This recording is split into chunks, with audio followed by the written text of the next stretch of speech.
আমার এই মিষ্টিটা দেখে কি আপনাদের মনে হচ্ছে এর ভিতরে কোনো শক্ত দলা আছে? আমি এই মিষ্টিটা আটা দিয়ে তৈরি করেছি।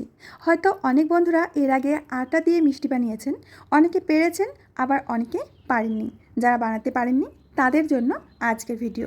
মিষ্টি হবে নরম তুলতুলে আর রসালো, টেস্ট হবে মিষ্টির দোকানের ছানার মিষ্টির থেকেও অনেক ভালো। এত কম খরচায় যদি বাড়িতেই এরকম নরম তুলতুলে গোলাপজাম বানানো যায়, তাহলে আর দোকান থেকে কিনতেই হবে না। তাহলে চলুন রেসিপি শুরু করি। সবার প্রথমে আমরা চিনি শিরা তৈরি করব। এর জন্য 2 বাটি চিনি, ওই বাটি মেপেই 2 বাটি জল দিয়ে দেব। চিনিটা গলে যাওয়া পর্যন্ত হাই ফ্লেমে জাল করতে হবে, তবে কোনো তার বাঁধানো শিরা তৈরি করতে হবে না। স্টেপ বাই স্টেপ ভিডিওটা দেখুন। আমি গ্যারান্টি সহকারে বলতে পারি একেবারে নরম তুলতুলে গোলাপজাম আপনারা বাড়িতেই তৈরি করতে পারবেন, তাও আবার আটা দিয়ে। দেখুন চিনিটা কিন্তু গলে গেছে। এখন একটা পাত্রের মধ্যে নিয়ে নেব আটা, আর এরই সাথে নিয়ে নেব ওই বাটিরই 1 বাটি পাউডার মিল্ক। দিয়ে দিচ্ছি এলাচের গুঁড়ো, আর এরই সাথে যাবে বেকিং সোডা।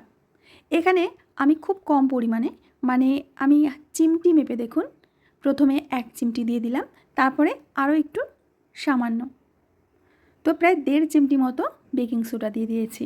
বেকিং সোডা না দিলে মিষ্টিটা কিন্তু ফুলবে না। তো সমস্ত উপকরণগুলো খুব ভালো করে মিশিয়ে নেব। আপনারা এখানে বলতেই পারেন শুধু আটার কথা বলে দুধ কেন দিলাম? তো দুধ ছাড়া কোনো মিষ্টি তৈরি করা যায় না, এটা আমাদের মাথায় রাখতে হবে। এখন দিয়ে দেব ঘি।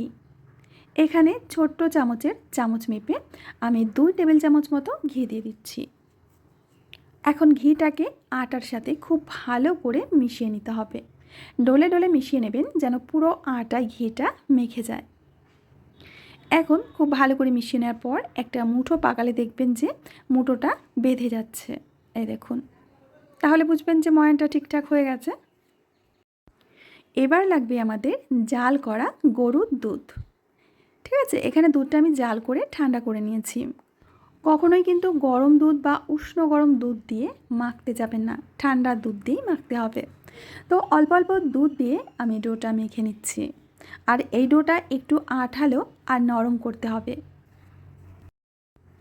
দেখুন বন্ধুরা, একটু চিটচিটে আর নরম টাইপের একটা ডো তৈরি করে নিয়েছি। এখন এটাকে রেস্টে রেখে দেব 10 মিনিট মতো। 10 মিনিট পর আমি ঢাকনাটা খুলে নিচ্ছি। দেখুন ডোটা কিন্তু একেবারেই নরম আছে, আপনারা দেখেই বুঝতে পারছেন। তো এবার হাতের মধ্যে করে নিয়ে মিষ্টিগুলো বানিয়ে নিতে হবে। মিষ্টির গায়ে যেন কোনো ফাটল না থাকে সেদিকে একটু খেয়াল রাখবেন। একইভাবে আমি সব মিষ্টিগুলো বানিয়ে নেব। মিষ্টিগুলো আমি একটু ছোট করে বানাচ্ছি, এটা ভাজার পর কিন্তু এটা ফুলে ডাবল হয়ে যাবে, এই দেখুন। তো বন্ধুরা, আমি বেশ কয়েকটি মিষ্টি বানিয়ে নিয়েছি।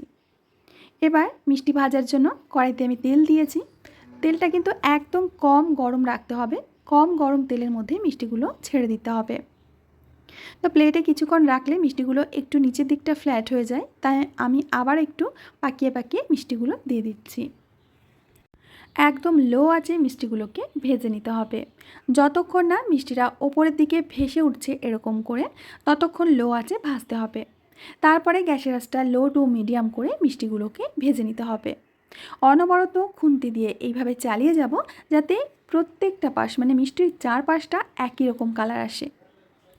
মিষ্টিগুলো যখন দেখবেন যে এরকম হালকা কালার চলে এসেছে, তখন গ্যাসের ফ্লেমটা হাই করে দিয়ে মিষ্টিগুলোকে একদম পারফেক্ট কালার করে ভেজে নিতে হবে। মিষ্টি নামানোর সময় গ্যাসের ফ্লেমটা হাই করে রাখলে মিষ্টির গায়ে কোনো তেলই থাকবে না। তো বন্ধুরা, আমি একটু ডিপ কালার করে মিষ্টিগুলোকে ভেজে নিয়েছি। আপনারা চাইলে এর থেকেও হালকা কালার করে ভেজে নিতে পারেন, তবে আমি চেষ্টা করেছি মিষ্টির দোকানে যেমন কালার হয় ঠিক তেমন করে ভাজার। এখন এইগুলোকে একটু ঠান্ডা করে নেব। যখন এরকম হাতের মুঠোতে নিলে হাতে কোনো জ্বালাভাব হবে না, তখন বুঝবেন মিষ্টিগুলো শিরায় দেওয়ার জন্য পারফেক্ট হয়েছে। এদিকে চিনি শিরাটা কিন্তু ঠান্ডা হয়ে গেছে। তো আবারও হাই ফ্লেমে চিনি শিরাটা জাল করে নেব। যখন চিনি শিরাটা গরম হয়ে যাবে তখন মিষ্টিগুলো ছেড়ে দিতে হবে। মিষ্টিগুলো ছেড়ে দিয়ে 2 মিনিট মতো সময় নিয়ে এটাকে হাই ফ্লেমে জাল করতে হবে। এ দেখুন, খুব সুন্দরভাবে কিন্তু ফুটছে। আমি গ্যাসের ফ্লেমটা হাইতে রেখেছি, আর এইভাবেই 2 মিনিট মতো জাল করে নিয়েছি। বন্ধুরা, আশা করছি প্রতিদিনের মতো আজকের রেসিপিটাও আপনাদের অনেক অনেক ভালো লাগবে। ভালো লাগলে প্লিজ লাইক কমেন্ট শেয়ার করতে একদমই ভুলবেন না। 2 মিনিট হয়ে গেছে, গ্যাসের ফ্লেমটা বন্ধ করে দিয়েছি। এবার ঢাকা চাপা দিয়ে অপেক্ষা করব 2 ঘন্টা মতো। তো যেহেতু আমি রাত্রে মিষ্টিগুলো বানিয়েছি, সারা রাত এইভাবে শিরার মধ্যেই ডুবিয়ে রেখেছিলাম। আর মিষ্টিগুলো রস খেয়ে একেবারে ভারী ভারী হয়ে গেছে, একদম রসালো হয়ে গেছে। দেখতেই পাচ্ছেন কত সুন্দর লাগছে দেখতে। আর এটা দেখে কেউ বুঝতেই পারবে না যে এটা আটা দিয়ে তৈরি করা হয়েছে বাড়িতে বসেই। এত কথা না বলে একটা মিষ্টি আমি আপনাদের কেটেও দেখাচ্ছি। আর দেখুন এটা কতটা পরিমাণে নরম তুলতুলে হয়েছে। ভেতরটা আমি আপনাদের দেখিয়ে দিচ্ছি। দেখুন, কোনো শক্ত ভাব বা কোনো দলা ভাব কিন্তু এর মধ্যে নেই। পুরো রস ভরে রসালো হয়ে গেছে। তো আমার প্রিয় বন্ধুরা, আশা করছি আজকের রেসিপিটা আপনাদের অনেক ভালো লেগেছে। ভালো লাগলে প্লিজ লাইক কমেন্ট শেয়ার করবেন। আমি আজ এখানেই বিদায় নেব। আবার আসবো নতুন রেসিপি নিয়ে। ততক্ষণের জন্য সবাই ভালো থাকবেন, সুস্থ থাকবেন, আনন্দে থাকবেন।